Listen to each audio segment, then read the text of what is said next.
I'm at my kitchen table holding a plain printed bank statement, and the line I can't stop staring at says, balance $2,800,000. Richard retired at 65 with $2.5 million, and 2 years later, a massive stroke stole the retirement he spent 45 years building. In the next few minutes, I want to show you why that kind of ending can be a tragedy, and how to use money on purpose without losing the safety that helps you sleep at night. Richard did everything right. Engineer for 45 years, used cars, modest house, maxed his 401k every year. When friends went to Europe in their 20s, he stayed home and invested. When his family wanted to upgrade their kitchen in their 40s, he said, "Not yet. We need to be safe." At 65, he finally retired. 2 years in, he had that stroke. The next 3 years were hospitals, setbacks, and a life that kept shrinking. He died at 70. And the part that still sticks in my throat is what happened when the executive of his estate opened the account. The balance was $2.8 million. The market went up while he was sick. So here's the question I want to plant early because it changes how you read your own numbers. Where is your money going when it never turns into a day you actually live? I'm not here to make fun of saving. Saving works. Richard proved that. I've watched the same money pattern repeat in people who do everything right. I catch it in myself too. I'll open a net worth app, watch the number tick up, and feel that tiny little hit of relief, like the screen just gave me permission to relax. Then I'll do this quiet self-check. Okay, but what is this number for? Because money isn't the goal. Money is a tool, a stored battery of life energy. You trade your time, your finite hours, to get it. And that means a big balance can hide a different kind of cost. If you trade 2,000 hours of your life to earn $100,000, and then you die without spending that $100,000, you didn't just save money. You effectively worked those 2,000 hours for free. That's not a moral failure. It's a measurement problem. You measured the wrong thing. That's why Die with Zero, popularized by Bill Perkins, hits people as both terrifying and oddly reasonable. The idea isn't to be reckless. It's to stop treating more as an automatic win. Your goal isn't to grow your net worth until the day you die. Your goal is to turn your life energy into actual life by spending and giving at the right time. And yes, the fear shows up immediately. I don't want to be eating cat food when I'm 90. Longevity risk is real. Nobody wants to hit zero at 75 and live to 95. But here's the first payoff to that loop question. Money that never becomes lived time doesn't vanish. It becomes a surplus you die next to. It becomes a statement someone else reads. That's what happened to Richard. The going wasn't spending. The going was waiting. So the next question is practical. How do you protect yourself from running out without turning your whole life into a waiting room? Part of the answer starts with a simple truth. A dollar isn't worth the same at every age because your body can't extract the same joy forever. Give a 25-year-old, a 45-year-old, and an 85-year-old the same $10,000 and tell them to spend it on a ski trip to the Swiss Alps. Same money, wildly different value. That's biology, not budgeting. We only ever juggle three variables: health, time, and money. And we never get all three at once. So if you save excessively for your 80s, you can end up saving for a version of you that can't really play the game. Most people get stuck on two objections: fear of running out and the kids. I'm going to take both without hype, and I'm going to do it with one repeatable framework I use when my own instincts push me back into hoarding. I call it the 20-minute leak audit. And before you roll your eyes at another framework, let me tell you what it's for. It's not for people who are drowning. If you're in debt, if you're struggling to pay bills, your job is survival and accumulation. This is for the saver brain, the person who's responsible, disciplined, and still quietly postponing life because the default setting is later. Because clarity beats willpower when your choices are automated and emotional. Find where to look. When people hear leak, they assume it's a latte or a little subscription. Sometimes it is, but the bigger leak is often invisible because it's wrapped in virtue. Richard's leak wasn't obvious spending. His leak was not yet. Not yet on Europe in his 20s, not yet on the kitchen upgrade in his 40s, not yet on using the money he'd already earned. So in the fine step, you're not hunting for shame purchases, you're hunting for delayed life. I like to start with one physical thing because it forces honesty.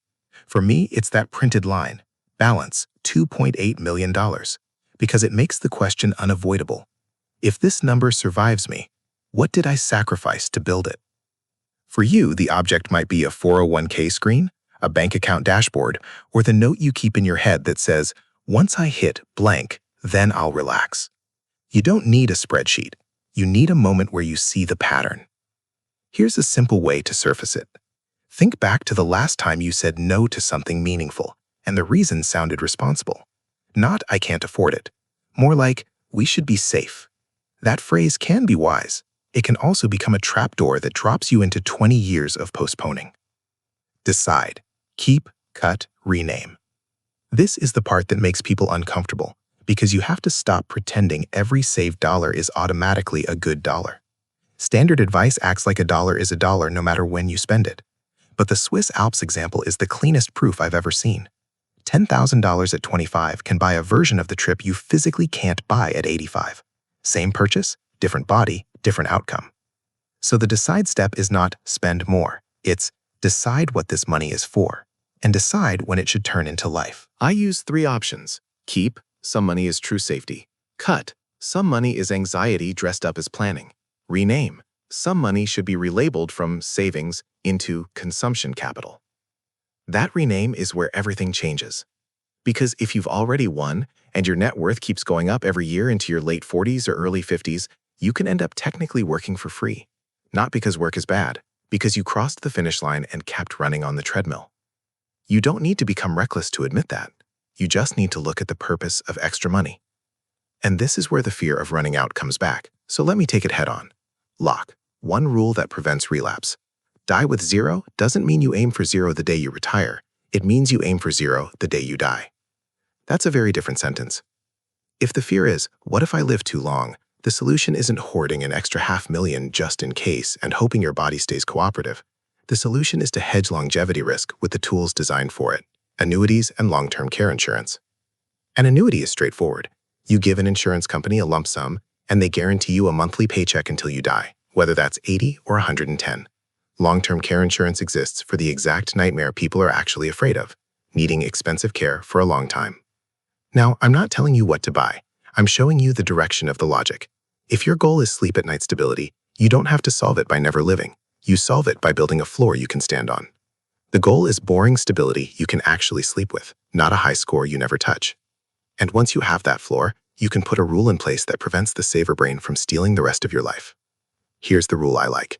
Anything above survival plus healthcare through old age is not a moral trophy. It is consumption capital. Money that must be spent or given away on purpose, or it becomes wasted life energy. That's the lock. It turns the default from accumulate forever into accumulate, then convert. Now let's talk about the second big objection: the kids.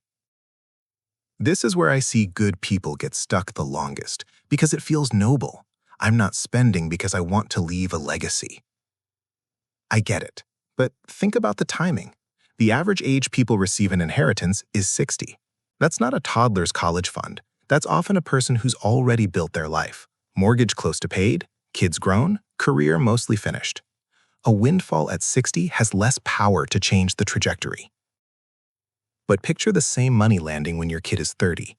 That can be a down payment in a safe neighborhood, seed money for a business, air to breathe when life is heavy. The timing is the difference between help and bonus. That's why the warm hand idea hits so hard. Give with a warm hand, not a cold hand. You get to see the impact. You get to watch them use it while it matters. And, this part matters, you get the emotional return too. Because experiences aren't just spending, they're assets. This is the memory dividends concept, and it's the part people underestimate because it doesn't show up on a statement. If you take a meaningful trip at 25, you can collect the memory dividend for decades. You'll tell the story, you'll laugh at the details, you'll replay it when you need courage or perspective. It compounds, not in dollars, but in life. If you wait until 65 to do the same thing, you've shortened the dividend window. The math of it is simple. Delaying experiences destroys the return, because the interest is the number of years you get to remember it. So instead of a bucket list that sits in a drawer until it's too late, use time buckets, 5-year windows where certain experiences actually make sense. Some things belong in the 30 to 40 bucket. Some belong in the 35 to 45 bucket, especially the ones that depend on your kids still wanting to hang out with you. Some belong in the 70 to 80 bucket, like quieter goals you can do when your body is different. When you do this honestly, something scary shows up. You're running out of time, not money. And that brings me back to Richard, because he's the clearest warning label I've ever seen. Society looks at him and says, he died a millionaire.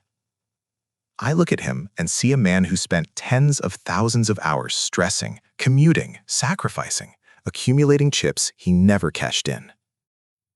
In the laws of economics, he didn't win. He failed at the purpose of the tool.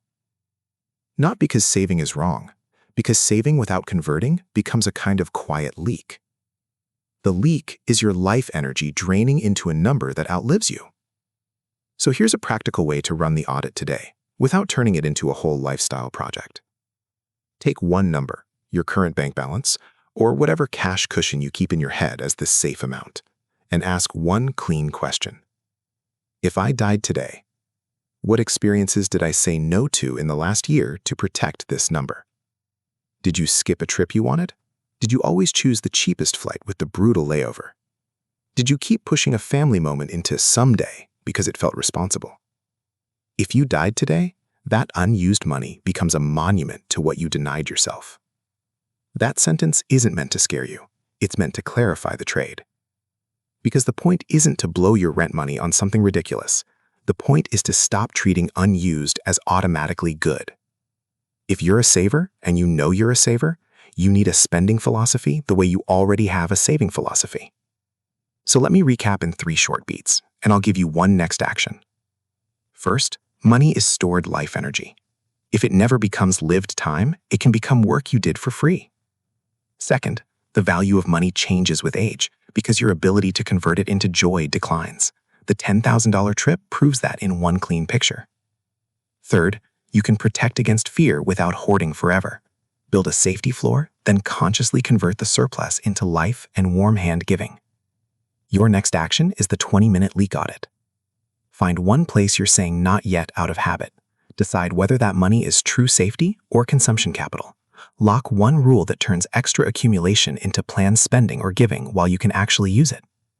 And if you want to keep watching this kind of calm, long-term money thinking without hype, if this helped you think about spending on purpose, you can tap like and subscribe to Nhan Academy for more calm, long-term money thinking.